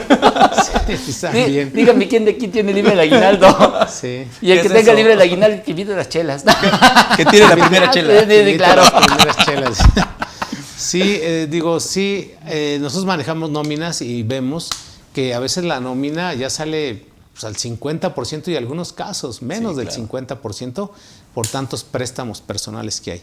Sí, claro. ¿Sí? Entonces imagínate ahora que venga la crisis ya fuerte de la recesión, entonces en automático pues va a haber un caos para algunas personas. Yo no justifico la delincuencia, pero también es parte de que ya no hay trabajo, ¿no?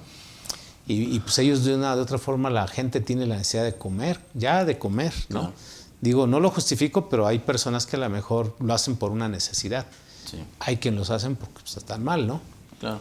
Entonces, ya sabiendo que sí lo permite la ley, porque sí está permitido, como dijiste, en ese artículo 57, ¿es el 57 de la Ley de Trabajo? Sí, no me que permite Así es. la modificación de las condiciones de trabajo, ¿no? Así es. Si ya sabemos qué son las condiciones, que sí se pueden modificar, siempre y cuando no les afecte a los trabajadores, ¿no? Claro. Bueno, ya entramos a ese proceso de decir, bueno, pues vamos a hablar ya con el especialista para que nos lleve a cabo este proceso de la, pues vamos a llamarla así, de la justicia laboral, ¿no? Así es. Entonces, ahí ¿qué es lo que haríamos? Porque bien comentas, y bien decía Carlos que hay que manifestarlo ante una autoridad laboral, ¿no? Uh-huh. En este caso, la Ley Federal del Trabajo hoy habla del juez laboral. Así es. ¿Sí? O sea, del tribunal, y el tribunal es el juez laboral, ya no son los centros de conciliación, ni el federal ni el local.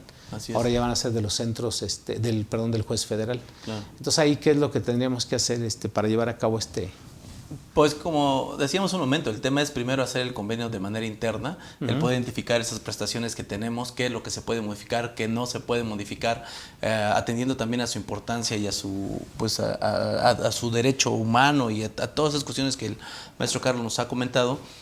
Ya una vez que tenemos ese plan y que estamos en de acuerdo las dos partes, pues bueno, entonces ahora sí es presentarse ante una autoridad para que ella sea la que ratifique que ese convenio es válido y sobre todo el tiempo que va a perdurar esa situación, porque esa parte también es importante y lo has señalado muy muy marcadamente en cada que lo comentas. Es un convenio temporal.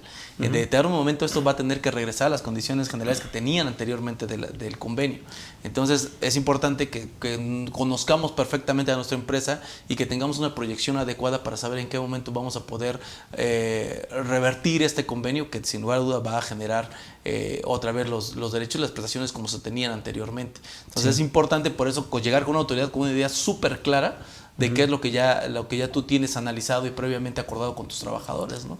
Fíjate que ese punto del convenio me gusta muchísimo, pero ese es el 50% de la autorización. Sí. El convenio es el 50%.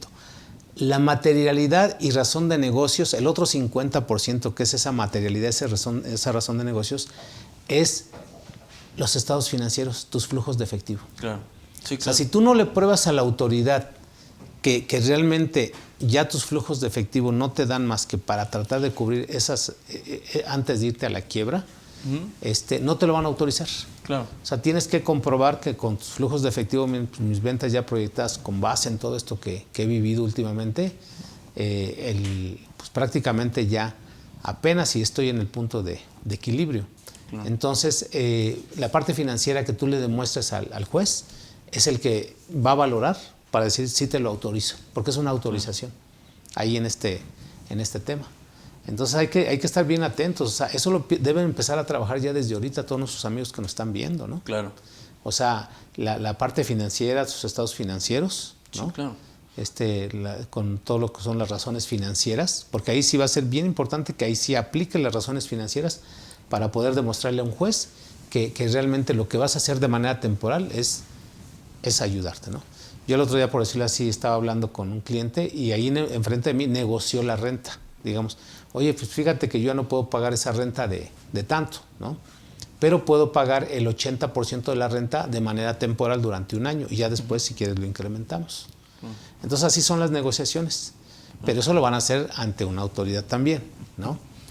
Aquí déjame hacer un comentario muy práctico. Sí. Porque hablaste hace un momento, y tú también, Alex, lo dijiste, del tema pues, ya de la entrada en vigor de la tercera etapa del nuevo esquema de justicia laboral. Recordemos que como parte de este esquema vino la modificación al reglamento de la Profedet. ¿Por qué? Porque hay que recordar que todo esto es un procedimiento parajudicial, o sea, no es judicial. Si bien sí vamos a acudir al Centro de Conciliación y Registro, es un hecho, no vamos a hacerlo esto frente al juez. Esto lo vamos a hacer frente a la figura otrora conciliador, hoy árbitro. ¿Y por qué es importante mencionar esto? Recordemos que en la Constitución Política de los Estados Unidos Mexicanos, en el artículo 17, encontramos por ahí de lo que es quinto, sexto y séptimo párrafo, precisamente la figura del conciliador, el mediador y el árbitro. Y recordemos que no hacen funciones iguales. Claro. Son funciones diferentes. Claro. Y esto, en mi opinión, creo que es algo que nos puede traer un problema a la hora de entrar a nuestro paro técnico, a nuestros medios tiempos o a nuestras jornadas o semanas reducidas. ¿Por qué razón? Cuando era el conciliador, la posición de un conciliador es que sí puede proponer. Es decir, Alejandro, Telésforo están en conflicto laboral, yo soy el conciliador y yo sí puedo decir, oye, ¿sabes qué, Telésforo? ¿Por qué no le das a Alejandro, en lugar de los 400 que se está pidiendo, por qué no le das 300? Alejandro, ¿por qué no recibe los 300? Y mira, ahí muere y ya estuvo. Entonces, normalmente el conciliador sí influía en el momento precisamente de la conciliación. En cambio, con la modificación que se da en el reglamento de la Profedet, quitarle la figura de conciliador y meterle la figura de arbitraje, cambia totalmente. ¿Por qué? Porque el árbitro ahí sí literal, es como en el fútbol. El árbitro no va a agarrar y va a jalar a Alejandro para que tú puedas pasar. Ni va a decir, no, pues ¿sabes qué? Quítate portero para que te metan un gol. No. Sino que el árbitro más bien lo único que va a hacer es ver que entre el patrón y el trabajador, que el patrón no se quiera pasar de gandalla, discúlpeme la expresión de gandalla, ¿sabe? No se quiera pasar de gandalla con el trabajador queriendo quitarle derechos laborales. Y viceversa, que el trabajador no se quiera pasar de gandalla con el patrón, porque parece mentira, pero también los hay. O sea, también hay trabajadores que se quieren pasar de gandallas. Quizás no ellos, sus abogados defensores, pero Que no se quieran pasar de rondallas también pidiéndole al patrón cosas que ya cumplió y cosas que ni siquiera fueron pactadas, ¿no? Entonces el árbitro lo único que va a hacer es eso. Sabes que, a ver, yo voy a ver que a la hora de que están conciliando no se den golpes bajos y entonces sí, en lo que ustedes lleguen al acuerdo, si es que llegan a un acuerdo. Porque si no, de ahí salen entonces ya con su constancia de no llegamos a nada y ahora sí, vámonos con el magistrado al Tribunal Federal de Conciliación y Registro Laboral, ¿no? Sí, fíjate que incluso está el artículo 900 de la Ley Federal del Trabajo que regula precisamente todos estos conflictos de colectivos de naturaleza económica, ¿no? Entonces, que es importante que nuestros amigos, digo, aquí les estamos dando ya la idea de cuál es el camino que tienen que seguir, ¿no? Ya si requieren toda la asesoría, pues aquí tenemos expertos, no nosotros, los abogados laboristas, para que los lleven de la mano en todo su proceso. Así es. Entonces, aquí es decir, ya hablamos de las condiciones de trabajo que sí se pueden modificar. Siempre y cuando estén sustentadas en una cuestión económica. Así es. ¿No? Número 2, ya dijimos que está esto del paro técnico en los artículos 427, 28 en adelante. Sí. Y también tienen que ver estos artículos del artículo 900 en adelante, que es todo ese capítulo que habla de la negociación de conflictos de naturaleza económica, ¿no? Y normalmente porque son colectivos, todo esto pues, va a ser colectivo de una u otra manera. Entonces, no, si me lo permiten, pues vamos a empezar a ver las preguntas. Ver, también yo la leo. Va. A ver, nos dice Yes. Hola, licenciados, mi respeto y admiración hacia ustedes. Dios los bendiga. Igualmente para ti, Yes. Gracias. Dice, una pregunta con respecto al aumento de las cuotas 2023. En el primer renglón dice que un salario mínimo aportará 3.150% considerando que la base será el salario base de cotización. El mínimo de ley 180.68. Nadie caería en este renglón, puesto que el SBC siempre va a ser mayor al mínimo. En el segundo renglón va de 1.01 veces a 1.50 UMA. ¿Pero cómo? Porque el valor de 1.50 UMA es menor que 1.01 veces el salario mínimo general. Sí, bueno, si me lo permiten. En el análisis del artículo 168, se está refiriendo al artículo 168, fracción 2, inciso A, claro. Inciso A de la Ley del Seguro Social. Sí, efectivamente hay un problema, hay un error. Sí, hubo un error gravísimo ahí en los rangos, los estrados, las líneas. Todo eso tiene diferentes... si le paso la tabla del subsidio, que no le pases. Así es, pues, definiciones, ¿no? Entonces, todo lo que son esas líneas, las primeras, sobre todo las primeras dos, son las que traen ese problema. La tercera no, de la tercera en adelante. Ya hablar de 200 pesos en adelante, o de 200 pesos en adelante no vas a tener problemas, porque le vas a aplicar la de la tercera línea. O sea, el porcentaje que viene ahí en la tercera línea.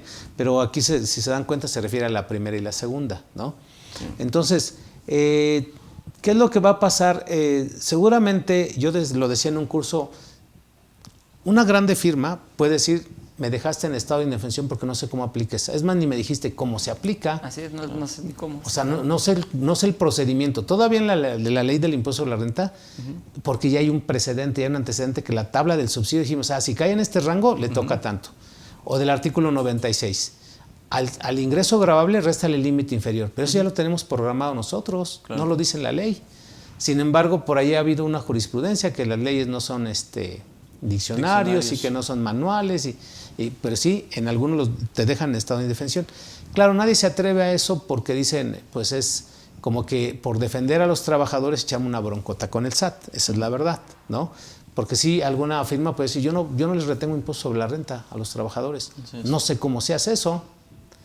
Oye, pero si ahí está el artículo 96, sí, pero no sé. O sea, a ver, ¿dónde dice cómo le debo hacer? En ninguna parte. Sí, no, y ni el reglamento lo menciona. Y hace muchísimos años sí lo decía en la ley. Sí. Bueno, lo mismo sucede para esta nueva ley. Digo, no es que sea un tip.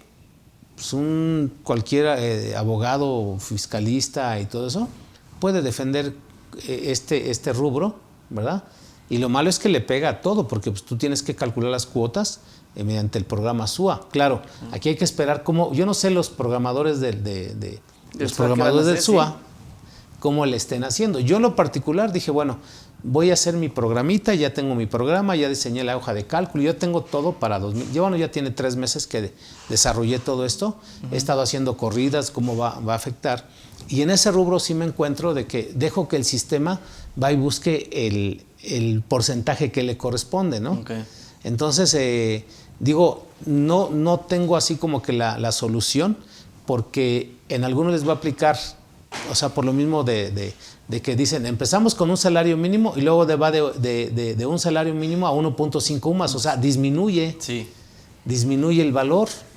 O sea, es como decir, de 200 pesos, si tu salario base es de 200 a 150 pesos, dices, eso no puede ser, debe ser de 150 a 200, ¿no? Pero dice, si es de 200 a 150, te toca 3.18, por decirlo así. Y si es de un salario mínimo, o sea, de 170 a 170, te toca 3.15. Dices, ¿cómo es posible? ¿No?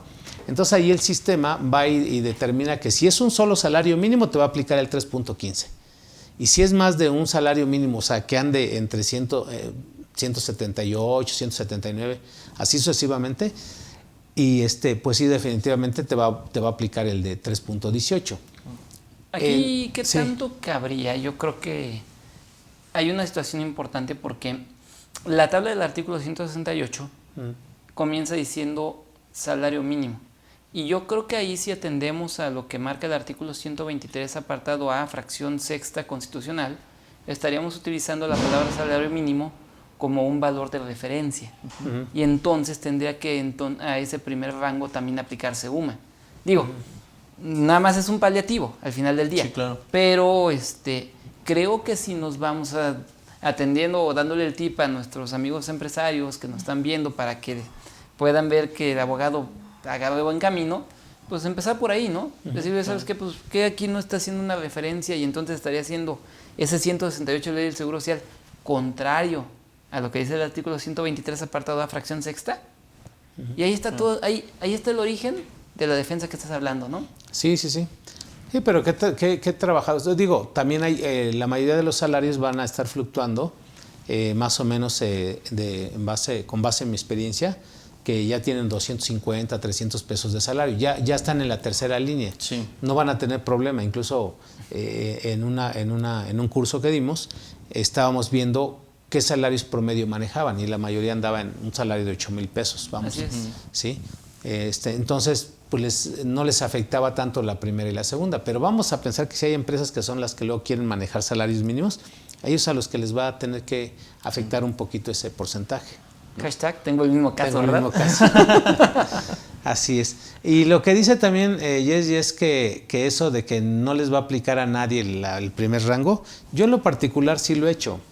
Sí lo he hecho porque todos los de jornada reducida o semana reducida en algunos casos me ha dado por abajo del salario mínimo y les asigno el salario mínimo. Es una estrategia también luego decir, bueno, pues oye, yo quiero trabajar una hora diaria, ¿no? Y si el salario mínimo cuesta 172 pesos, o bueno, yo quiero pagar la hora de a 100 pesos, ¿no?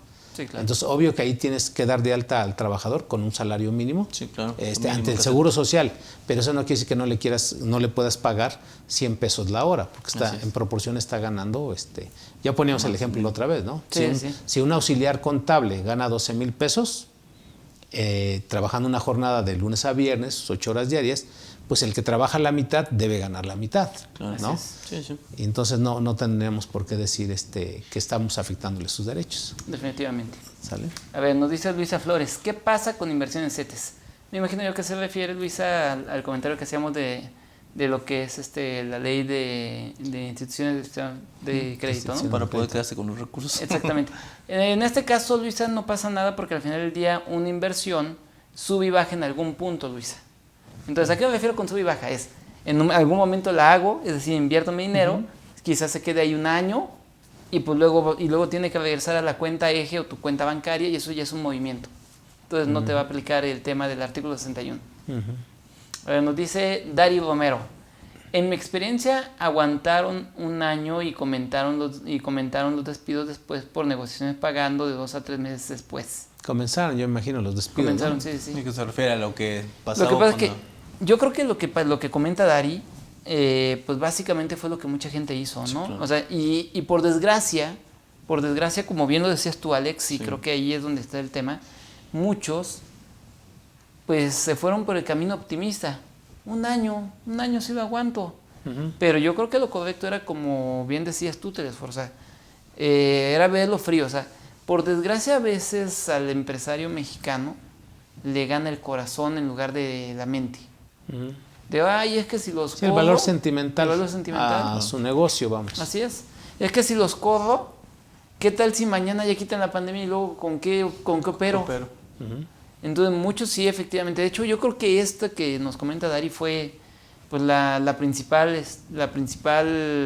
me atrevo a decir, el principal caso que pasó con muchos empresarios, de pues aguantamos y donde ya no aguanté, pues ni modo, a correr gente.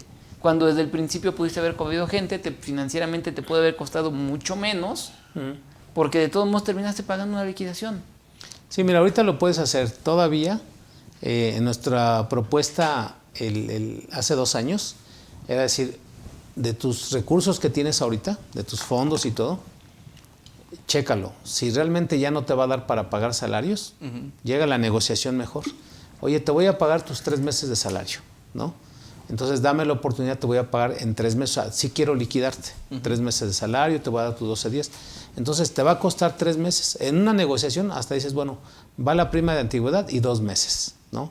Que más o menos van a ser como los 3 meses. Entonces le das un mes ahorita en noviembre, otro mes en diciembre y otro en enero. De esa manera dices, bueno, ya en febrero ya veré cómo vienen las cosas. Si realmente reactivo mi empresa o ya no la reactivo. Pero ya mientras, ya te quitaste un problema, una carga, que eran el estar pensando en los salarios de los trabajadores. De otra manera vas a pagar noviembre, estirando diciembre ya con el aguinaldo, seguramente va a estar bien preocupado. Y en enero vas a decir, no, pues ya no puedo. Ahora sí hay que liquidar la empresa y hay que vender, vas hasta a perder más, ¿no? Sí. Entonces las empresas que son exitosas, pues me imagino que ellos dicen, bueno, pues yo sí tengo ya los fondos, ¿no? Voy a abaratar costos, o sea, cuando menos voy a vender al costo. Y de esa manera no pierdo, ¿no? No pierdo y simplemente puedo seguir adelante, o sea, operando, exactamente. Okay. A ver, nos dice Uriel Álvarez. Buenas tardes, maestros. Para emitir el CFDI 4.0 por salarios, ¿deben tener los trabajadores el régimen de salarios? ¿Me pueden dar, por favor, fundamento legal? Sí, así es. Sí, debe tener también el régimen. Recordemos que es una de las modificaciones ahorita con la versión 4.0 que contenga el régimen ya no solamente del emisor, sino también del receptor. Y en este caso tendría que poner el régimen de salarios. Sí. El anexo 20 y el 29A del Código Fiscal lo establece como tal. Así es. Creo que aquí a Uriel darle un poquito más de información. Uriel, el trabajador de entrada debe estar registrado ante el SAT. Eso es obligatorio. Ya el trabajador que esté registrado en el SAT debe tener un nombre validado tanto en tu sistema de nóminas como el que está en el SAT. Claro. Y ese nombre que está registrado en el SAT, como está registrado en la nómina, debe coincidir con el acta de nacimiento y con el contrato individual de trabajo, ¿no? O sea, tiene que amarrar el nombre completo. ¿Y por qué? Porque si en el Registro Federal de Contribuyentes el nombre tiene un punto y en el sistema no tiene el punto, no le va a permitir, porque hace la validación. Claro. Nombre completo, con apellidos completos, así de manera correcta, debe coincidir con la página del SAT. Punto número 1. Punto número 2, código postal. El código postal, fíjate que unas empresas, hoy me enteré, grandes, decidieron que todos sus trabajadores hicieran un cambio de código postal al de su empresa, ¿no? Porque ese sería el correcto. Ese sería el correcto. Sin embargo, no pasa nada, porque es forma, si ese código postal es el de tu casa, de tu domicilio fiscal. Entonces, ya sea uno o sea otro, que el código postal que esté en la base de datos del SAT debe coincidir con el código postal que está en el sistema de nóminas. Si no coinciden, en la validación te va a decir código postal erróneo. ¿Sí? Claro. Pero ahí, por ejemplo, maestro, también vale mucho la pena comentar, porque con todo este tema de las constancias de estación fiscal y lo complicado que se ha vuelto, a pesar de que ya lo movieron para diciembre, pero sigue, yo creo que en diciembre vamos a estar con las mismas filas que se dieron en los pasados meses, que es importante también señalar que la verificación que hace el sistema del SAT con el sistema del timbrado es únicamente contra la constancia de situación fiscal. Así ¿Por es. qué quiero ir a esto? Porque si el domicilio, el código postal de domicilio, o si el nombre no corresponde al que aparece, al real, digamos, te va a dejar pasar sin ningún problema el timbrado. Así porque es. tu sistema va a corresponder con lo que establece en el SAT. Ahí no dice que tiene que ser el correcto, dice que tiene que ser el que ostente el sistema de datos del SAT. Así es. ¿A dónde es donde podríamos estar en una contingencia? Justamente en el tema laboral. Cuando le estás timbrando a Luis López Pérez y es Luis Pérez López, ¿no? Por Así ejemplo, es. que ahí podría haber una contingencia, porque ahí sí podríamos estar hablando de alguna contingencia en materia laboral. No en materia fiscal, porque en materia fiscal va a estar timbrado perfectamente y va a corresponder a lo que obra en el sistema del SAT. Claro.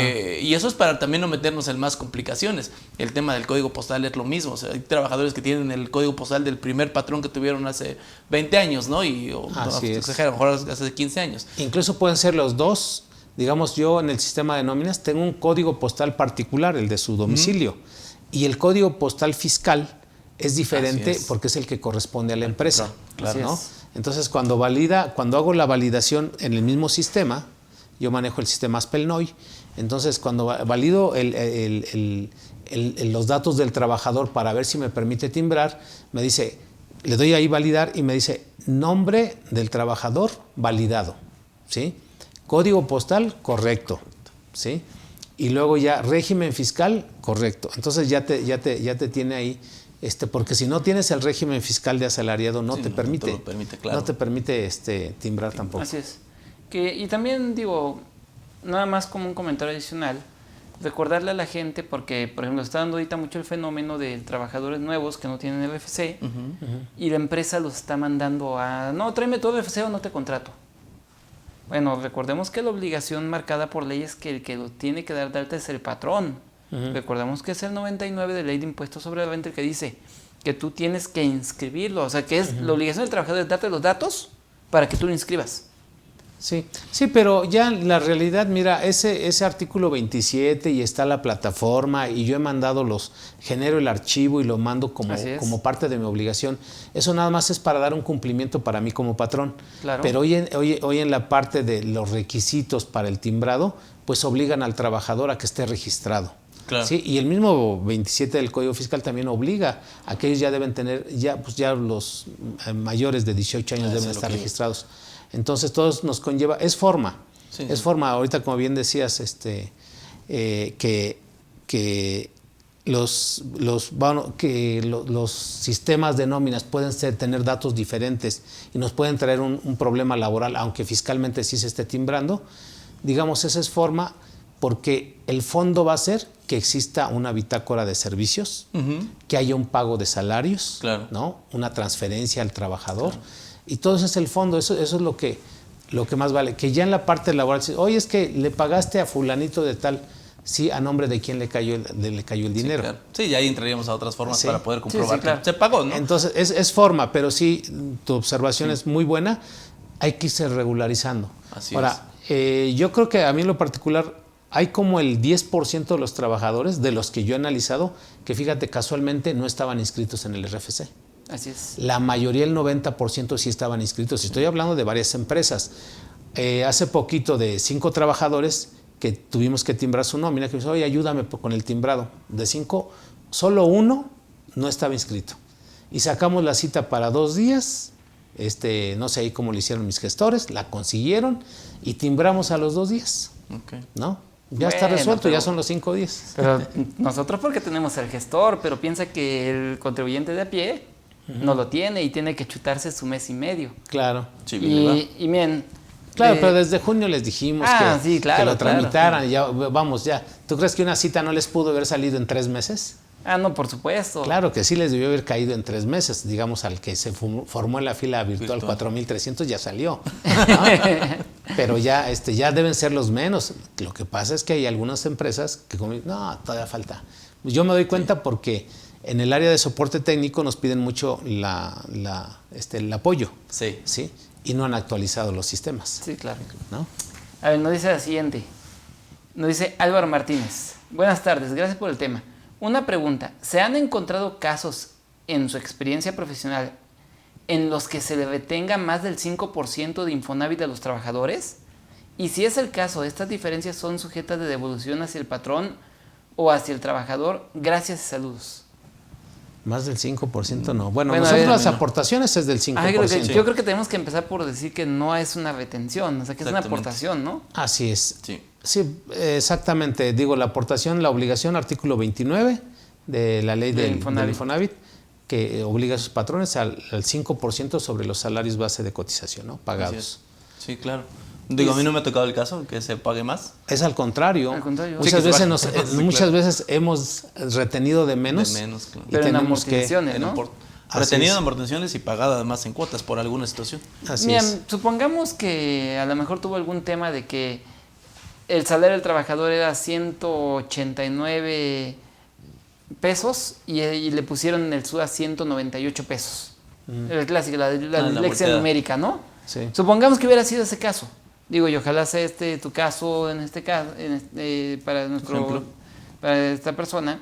Si es así, si es sujeta de devolución, el claro. Infonavit sí te la devuelve. Ah, sí, siempre y en el cuando timbrado, demuestres, ¿no? todo eso. Cuando retienes tú algo que era inoperante, lo puedes devolver. Están en el catálogo del SAT las claves para devolver esos. Y es de la clave 999, Así es. otros ingresos no acumulables. Y ya con eso lo podemos... Sí, para devolver al trabajador. Sí, para devolver, Pero exactamente. cuando aportas de más, Cuando aportas de más, notita de crédito. lo pides al Infonavit, tu notita de crédito. Sí, De sí, que pero- debiera ser en sí, dinero que- más. que Así aquí es. hablo de una retención, ¿no? Que es Sí. diferente Bueno, las es que la aportaciones. retención del crédito. Pero bueno, acuérdense que el Infonavit entra en la vela de lo caído, caído. A ver, nos dice Juan Arturo. Si quiere hacer un nuevo contrato individual de trabajo, ¿se puede incluir reducción de jornada laboral y sueldo si el entorno del país lo justifica? Recesión, alta inflación, etcétera.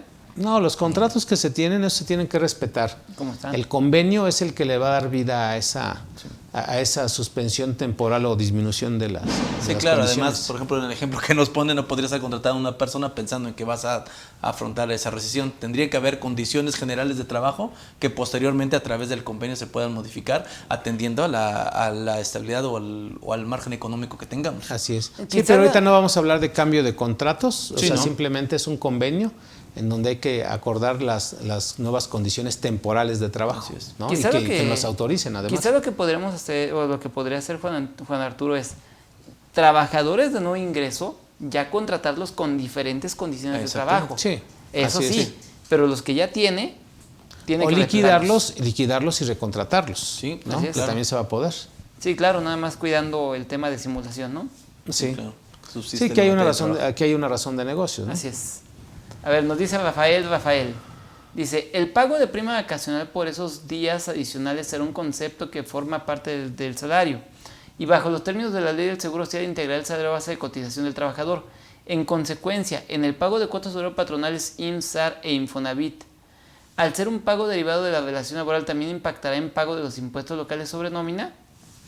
Pues dependiendo del estado de la república en el cual te encuentre. ubiques, obviamente la prima vacacional es una percepción que se le paga al trabajador que normalmente en casi todos los impuestos sobre nóminas a nivel nacional se se considera grava. grabada, ¿no? Así Por lo es. cual, en mi opinión, creo que sí sería un impacto adicional Claro. en el ISN local. Sí, ¿no? claro. Si se autoriza y se aprueba y pasa esta reforma, en automático hay que presentar avisos de modificación de salario por lo que se vaya generando, ¿no? Sí, Exactamente.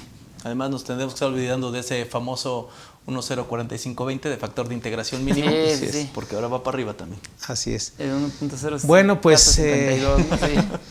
Pues ahora, conclusiones, ya llegamos a la parte final, no sé si me haces favor. Yo ya creo que comentamos lo más importante, hablar del paro técnico, ¿no? Que es la salida para enfrentar esta recesión. Así es. No sé si algún otro comentario, algún tip que tuvieras por ahí. Creo que lo más rescatable en esta sesión, y creo que lo hemos estado abordando de manera muy consistente y en diferentes formas, el hecho de que el patrón pues tenga un mejor control de su operación, que conozca verdaderamente su operación, que tenga un conocimiento general del entorno económico en el que estamos viviendo. No podemos ser empresarios que solamente vemos hacia adentro de la empresa, tenemos que estar viendo hacia afuera de las condiciones generales que se han estado dando, no solamente en México, sino a nivel mundial. Y esto nos va dando un poquito de luz. Tampoco tenemos que ser los grandes expertos en materia económica. Yo creo que con condiciones o con conocimientos básicos y con la asesoría adecuada podemos estar hablando de empresas muchísimo más controladas para los efectos que van a venir próximamente, que nadie más, que no se pueden controlar, que al final de cuentas, decía yo, son momentos, son cíclicos, el tema económico mundial, y pues como es algo inevitable, al final de cuentas tener las herramientas o las mejores herramientas posibles para poder afrontarlos. Herramientas hay que conocerlas, hay que planearlas para poder hacer frente, ¿no? Entonces, desde mi punto de vista, creo que sería lo más esencial. Hay que asearnos de manera administrativa, de manera interna, hay que conocernos perfectamente bien y hay que conocer las condiciones generales del mercado que estamos enfrentando el día de hoy. Fíjate que el otro día me hablaba un experto en temas financieros, económicos y todo, que cualquier empresario debe conocer 18 temas. 18 temas, empezando por el marketing, empezando por finanzas, por impuestos, o sea, conocerlos, saber que existen y apoyarse con los expertos dependiendo su giro, comercio exterior y así sucesivamente. Pero sí, si el empresario no se prepara, si no, como ahorita dijiste algo bien interesante, si no está atento a lo que está pasando en la economía mundial, pues en automático ya está perdido, ¿no? Pues muchas gracias, Alejandro. Al contrario, por tu maestro, muchas gracias participación y por tu tiempo. No, al contrario, muchas Espero gracias. verte pronto nuevamente por aquí. Así es. Y Carlos. Pues bueno, nada más ahí recordar que si vamos a entrar a paros técnicos, medios tiempos y en su caso reducciones de salarios, cuidar los derechos humanos del trabajador. ¿Por qué el tema de derechos humanos del trabajador? Digo, siempre vamos a tener un trabajador conflictivo y pues obviamente el violar un derecho humano del trabajador puede provocar que toda tu estrategia porque es una estrategia financiera al final del día, de sobrevivencia de la empresa se puede ir para abajo y todo por un trabajador inconforme. Claro. Entonces, mientras tú cuidas correctamente no violar los derechos humanos del trabajador, que cuidar también que no haya renuncia de ciertas prestaciones mínimas de ley, que era lo que decíamos, con eso considero que estamos del otro lado, porque como bien tú lo dijiste, Tesforo, lo demás es forma, no es darle la forma adecuada. Sí, debe ser una negociación colectiva pacífica, ¿no? Así es. Y ahora sí, por conveniencia de ambos, porque si no, la otra es, aquí le paramos, preparemos las liquidaciones y puede haber también muchas bajas en el Seguro Social. Sí, claro. ¿No? Pues muchas gracias, Carlos. No, pues, Carlos Gutiérrez Pérez, ya amigo y conferencista de aquí de la casa. Bueno, pues bien, amigos, muchísimas gracias. Espero que este tema sea de interés. No lo echen en saco roto. Se van a acordar de nosotros en enero, febrero y así sucesivamente. Cuídense mucho y nos vemos el próximo lunes.